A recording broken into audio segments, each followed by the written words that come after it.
జగన్మోహన్ రెడ్డి గారు తీసుకొని వచ్చినటువంటి 17 మెడికల్ కాలేజీలలో 12 మెడికల్ కాలేజీలను ప్రైవేట్ పరం చేయడానికి కూటమి ప్రభుత్వం కుట్ర చేస్తూ ఉంది. 5 కాలేజీలు 2 సంవత్సరాలలో పూర్తి చేసి ఒకే వేదిక మీద నుంచి 5 గవర్నమెంట్ మెడికల్ కాలేజీలు ఓపెన్ చేసినటువంటి చరిత్ర భారతదేశంలో ఎక్కడన్నా ఉంది అంటే అది జగన్మోహన్ రెడ్డి గారు గవర్నమెంట్ చేసింది. ఒకటే రోజు 5 గవర్నమెంట్ మెడికల్ కాలేజీలు ఏ రాష్ట్రంలో ఓపెన్ కాలేదు. కరోనా ఉన్నప్పటికీ 2 సంవత్సరాలలో పూర్తి చేయడం జరిగింది. 12 మెడికల్ కాలేజీలను పూర్తి చేయడం మాకు చేత కాదు, మా దగ్గర 5,000 కోట్లు లేదు, మేము దానిలో రన్ చేయలేము, అంత స్టాఫ్ పెట్టలేము అని చెప్పుకోవడానికి సిగ్గులేదా? సిగ్గునే ఉందని అడుగుతున్నాను నేను. ఎందుకంటే 12 మెడికల్ కాలేజీలు మీరు మెయింటైన్ చేయలేని వాళ్ళు ఈ రాష్ట్ర ప్రభుత్వాన్ని ఏ రకంగా రన్ చేస్తారు?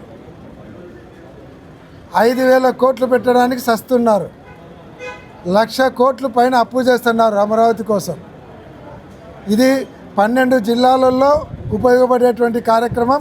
పేద ప్రజల విద్యకు, వైద్యానికి, వాళ్ళ ఆరోగ్యానికి సంబంధించినటువంటి విషయాల్లో 5,000 కోట్లు, అది కూడా ఒకటే సంవత్సరం పెట్టాల్సిన అవసరం లేదు. సంవత్సరానికి 1,000 కోట్లు పెడితే చాలు. పెట్టకుండా కేవలం ఇవన్నీ కూడా దాదాపు 7 నుంచి 8,000 కోట్ల మెడికల్ కాలేజీల రూపంలో ఉన్నటువంటి ప్రభుత్వ ఆస్తులను వాళ్ళ బినామీల ద్వారా వాళ్ళు సొంతం చేసుకోవడానికి. ఆ ప్రపంచంలో ఎక్కడైనా సంవత్సరానికి 5,000 బాడిగా ఒక మెడికల్ కాలేజీ 66 సంవత్సరాలంట. చిన్నపిల్లలకు స్కూల్లో పోయి చెప్తే నవ్వుతున్నారు, సిగ్గన్న ఉండాలి. దాదాపు 8,000 కోట్లు కొట్టేయడానికి మీరు పన్నాగం పడినారు.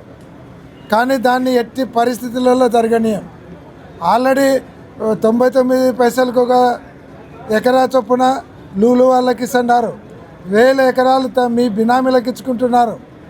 దానిలో కూడా మేము అడ్డుపడడం లేదు. కానీ ఇది పేద ప్రజల ఆరోగ్యానికి సంబంధించినటువంటి విషయంలో మీరు దీన్ని దోచుకుంటామంటే ఒప్పుకునేటువంటి ప్రసక్తే లేదు. దీని మీద పోరాటం చేస్తాం. 500 కోట్ల ఆస్తి ఒక్కొక్క మెడికల్ కాలేజీ, సంవత్సరానికి 5,000 బాడెక్కు తీసుకోవడానికి మీ నాయనగారు సొమ్ము అనుకుంటున్నారా మీరు? కాబట్టి దీన్ని మేము పూర్తిగా వ్యతిరేకిస్తున్నాం. వైఎస్ఆర్ కాంగ్రెస్ పార్టీ విద్యార్థులను అలాగే ప్రజలను అందరినీ కూడా కలుపుకొని పోరాటం చేస్తాం. అవసరమైతే రేపు 26వ తేదీన 1,000 సంతకాలతో గవర్నర్ గారిని కలిసి 1,000 సంతకాలు గవర్నర్ గారికి ఇస్తాం. అప్పటికి గవర్నర్ గారు వేసే మొట్టకాయలతో మీకు తెలివి రాకుంటే జాతీయ స్థాయిలో దీన్ని పోరాటం చేస్తాం. అవసరమైతే ఢిల్లీలో ధర్నా పెట్టైనా సరే జాతీయ స్థాయిలో తీసుకుపోయి మిమ్మల్ని ఉతికి ఆరేసేది గ్యారంటీ. జగన్మోహన్ రెడ్డి గారు చెప్పినారు, ఎవరైనా సరే ఈ ప్రైవేట్ మెడికల్ కాలేజీలను టెండర్లలో తీసుకున్నారంటే మళ్ళీ రద్దు చేస్తాం, ప్రభుత్వమే టేక్ ఓవర్ చేస్తుంది, ప్రభుత్వం ద్వారానే నడిపి పేద విద్యార్థులకు న్యాయం చేస్తాం, పేదలకు ఉచిత వైద్యం అందిస్తాము, ఖబర్దార్ అని చెప్పడం కూడా జరిగింది. కాబట్టి తీసుకోవడానికి ముందరికి వచ్చేటోళ్ళు కూడా జాగ్రత్తగా ఉండాలని కూడా ఈ ప్రభుత్వానికి తెలియజేస్తున్నాం. ఇప్పటికైనా వెనక్కి పోకుంటే ప్రజలలో ఇప్పటికే అవగాహన వచ్చింది, వాళ్ళలో ఆగ్రహం వస్తుంది. మీరు కనుక ఇది కంటిన్యూ చేసినారంటే మీ తెలుగుదేశం పార్టీ నాయకులు, ఎమ్మెల్యేలు, ఎంపీలు రేపొద్దున వీధులలోకి వస్తే ప్రజలు వెంట పడేటువంటి పరిస్థితి వస్తుందనేది గుర్తుపెట్టుకోవాలని హెచ్చరిస్తూ ఉన్నాం.